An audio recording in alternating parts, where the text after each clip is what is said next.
Oi, sexto ano, tudo bom?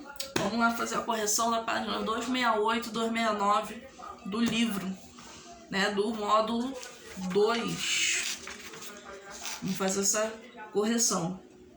Observe as situações a seguir. Aí tem um copo de vidro quebrado. O que aconteceu ali? Foi uma transformação física ou química? Física, porque o vidro não deixou de ser vidro. O vidro continuou sendo vidro, só deixou de ser copo. Quebrou. Ele só quebrou. Ele não se transformou em outra substância. Bolo assando no forno. Transformação física, transformação química. Qual é? As duas. Por quê? A transformação química, porque os ingredientes, né, eles vão reagir, vai acontecer a reação química ali do fermento e tal. E a física, por quê? Porque vai mudar a textura, ele vai crescer, ele vai mudar de tamanho. Então, física e química. C.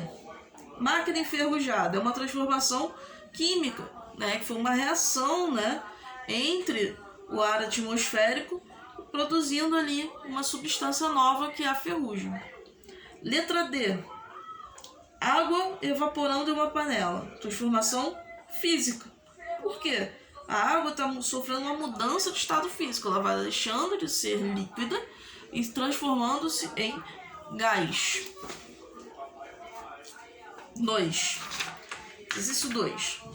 Complete a coluna da esquerda com o nome do método que está faltando e da direita com o número do método descrito. Então temos decantação, o 2 que não sabemos, e a separação magnética. Beleza? Decantação, qual é aqui? É a do meio. Separação de substâncias por meio da diferença de densidade entre os componentes da mistura. Separação magnética. Ela, primeira. Separação entre sólidos de uma mistura que entre eles tem a propriedade de ser atraído por ímãs. Sobrou a última. Separação do sólido menos denso dos demais componentes por meio de uma corrente de ar, que é a ventilação. Então, qual foi a numeração que ficou aqui? 3, 1, 2. Tá? E o 2 é ventilação. Questão 3. Um dos papéis dos rins é eliminar substâncias tóxicas produzidas pelo organismo humano. Esses órgãos recebem o sangue de todo o corpo por meio de vasos sanguíneos, que se ramificam em seu interior.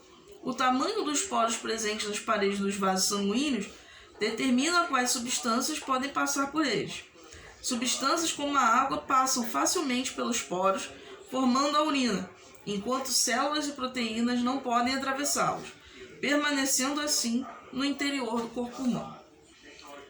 Que método de separação de misturas que o rim vai realizar? Filtração. Ele vai filtrar o que tiver de ruim no sangue e vai eliminar. Descreva com suas palavras o método citado no item A. Né?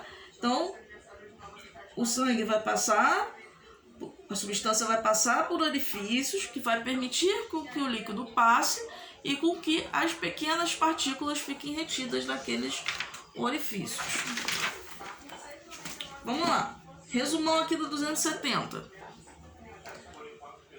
Vamos pensar esse resumão aqui juntos.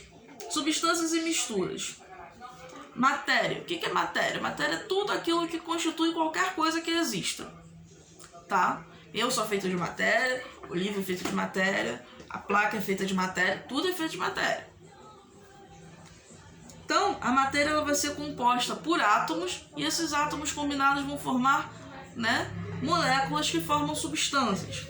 As substâncias podem ser simples, que é formada apenas por um tipo de átomo, ou composta, que é formada por mais de um tipo de átomo. Tá? Então, o gás oxigênio que nós respiramos, ele é uma substância simples. Por quê? Porque ele é feito somente de átomos de oxigênio. E a água? A água é H2O, 2 de hidrogênio e 1 de oxigênio. Então, ela é uma substância composta. Beleza? E mistura?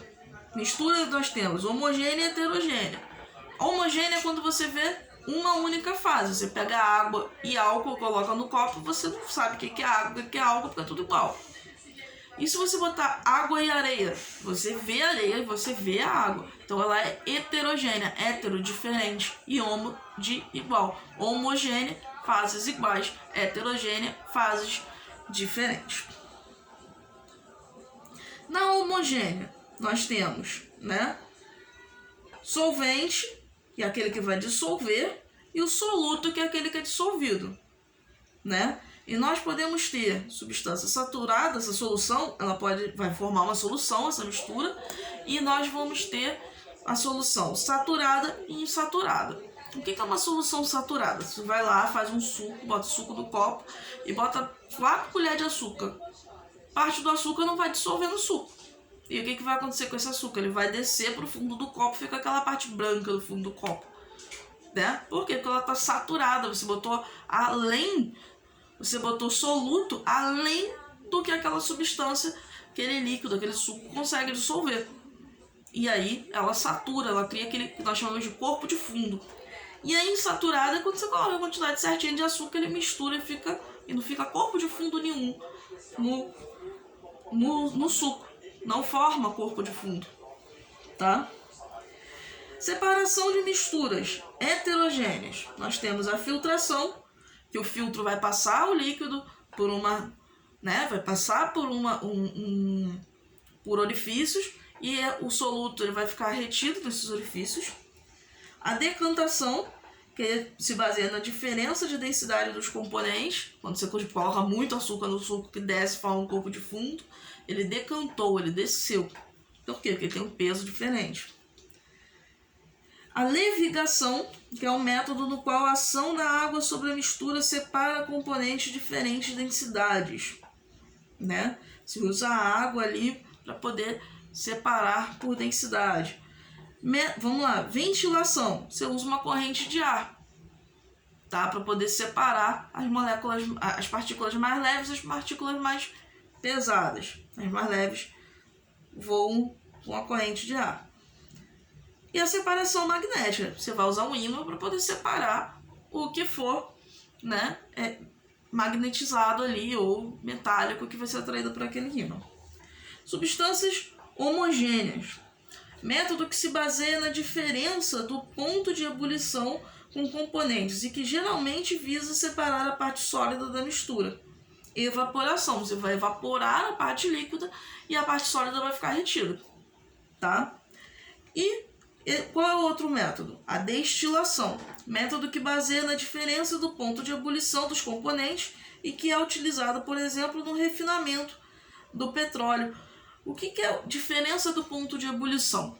Você tem duas substâncias misturadas. Uma ferve a 100 graus, outra ferve a 130. Se você botar a 100 graus, essa 130 ela vai entrar em processo de ebulição. A 100 graus ela vai entrar em processo de ebulição.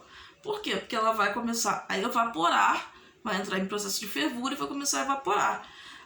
A que tem o ponto de ebulição a 130 vai se manter líquida. E aí você vai evaporar esse líquido, vai transportar esse vapor para um outro recipiente e fazer com que ele se transforme em líquido novamente. Então você separa por ponto de ebulição. Ok? Eu vou deixar para vocês fazerem a página 272 a 274, 272, 273 e 274 para a próxima aula.